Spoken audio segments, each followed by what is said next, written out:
Golden Gems of Life, Gathered Jewels for the Home Circle by S.C. Ferguson and E.A. Allen, Central Publishing House, Cincinnati, 1884. Chapter Mental Power. Intellectual Triumphs, How Shown, What Necessary for Its Attainment, Best Results Obtained by Training All the Faculties, Obtained by Years of Exertion. Mental power. My mind to me a kingdom is. Such perfect joy therein I find, as far exceeds all earthly bliss. Though much I want that most would have, yet still my mind forbids to crave. Sir Edmund Dyer. The triumph of cultivated intellect over the forces of nature is indeed a wonderful subject for contemplation. The most deadly poisons are made to conduce to human health and welfare. Electricity does the writing and talking and annihilates space. Steam and iron are made to do the work of nerves and muscles and lay the four corners of the world under contribution for our benefit. In view of these and many similar facts, how full of meaning becomes the old saying, knowledge is power. Reason, like the magnetic influence imparted to iron, may be said to give to matter properties and powers which it did not possess before. But without extending its bulk, augmenting its weight, or altering its organization, it is visible only by its effects and perceptible only by its operations. Unlike those of the warriors, the triumphs of intellect derive all their luster, not from the evil they have produced, but from the good. Her successes and her conquests are the common property of the world, and succeeding ages will be the watchful guardians of the rich legacies she bequeaths. The trophies and titles of the conqueror are on the quick march to oblivion, and amid that desolation where they were planted will decay. As the mind must govern the hand, so in every society the man of intelligence must direct and govern the man of ignorance. There is no exception to this law. It is the natural sequence of the dominion of mind over matter. A dominion so strong that for a time it can make flesh and nerves impregnable and string the sinews like steel, so that the weak become strong. Some men of a secluded and studious life have sent forth from their closet or cloister rays of intellectual light that have agitated courts and revolutionized kingdoms, as the moon, that far removed from the ocean and shining upon it with a serene and sober light, is the chief cause of all those ebbings and flowings which incessantly disturb the world of waters. The triumph of mind is shown in various ways. It enables us to surmount difficulties with facility, like imprisoned steam. The more it is pressed, the more it rises to resist the pressure. The more we are obliged to do, the more we are able to accomplish. Perhaps in no other respect is the power of mind more singly shown than when it opens to our view avenues of pleasure before unthought of. Happiness is the great aim of life. In one form or another, we are all striving for it. There are no pleasures so pure as mental pleasures. We never tire of them. A lofty mind always thinks loftily.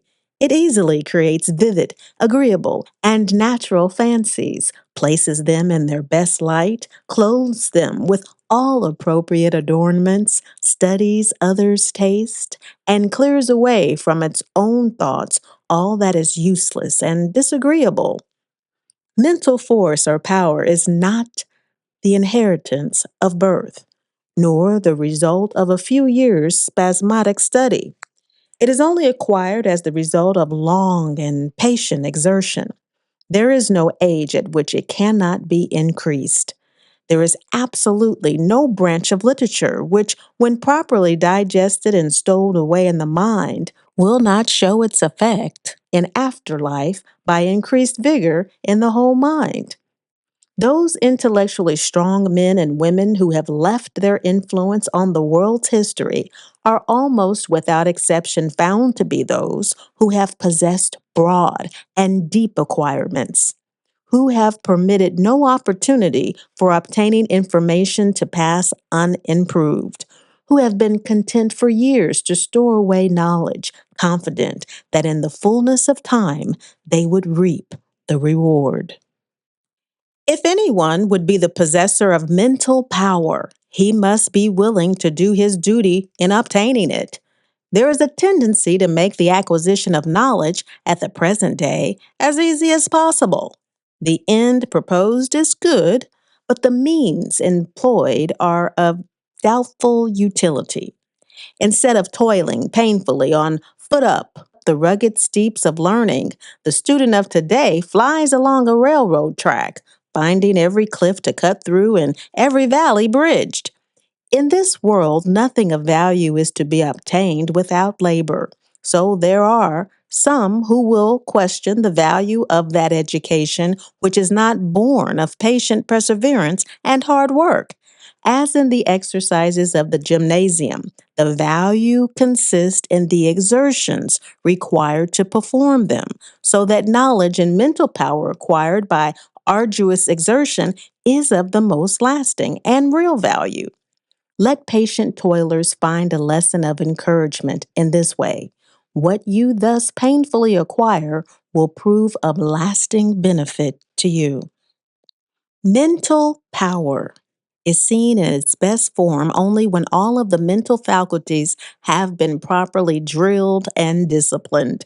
The mind cannot grow to its full stature, nor be rounded into just proportions, nor acquire that blended litheness, toughness, and elasticity which it needs if fed on one element. There is no profession or calling which, if too exclusively followed, will not warp and contract the mind. Just as if in the body a person resolves to be a rower and only a rower, the chances are that he will have indeed strong arms but weak legs and eyes blinded by the glare of water. Or if he desires to become an athlete, he may be all muscles with few brains. So, in the mind, if he exercises but one set of faculties and neglects the rest, he may become a subtle theologian or a sharp lawyer, a keen man of business or a practical mechanic. And though the possessor of power, it is not power in its highest and best form. But for those who are anxious to obtain mental power, and for that purpose devote the years of a lifetime to patient study and reflection, the rewards it offers are full compensation for all the hours of weary, self denying labor. Not only does it afford the best assurance of success in life's battles and point out to its possessor means of happiness denied to others, but it is so peculiarly the highest form of power to which men can aspire that it commands the homage of all and reposes as a jewel in the crown of the true man or woman.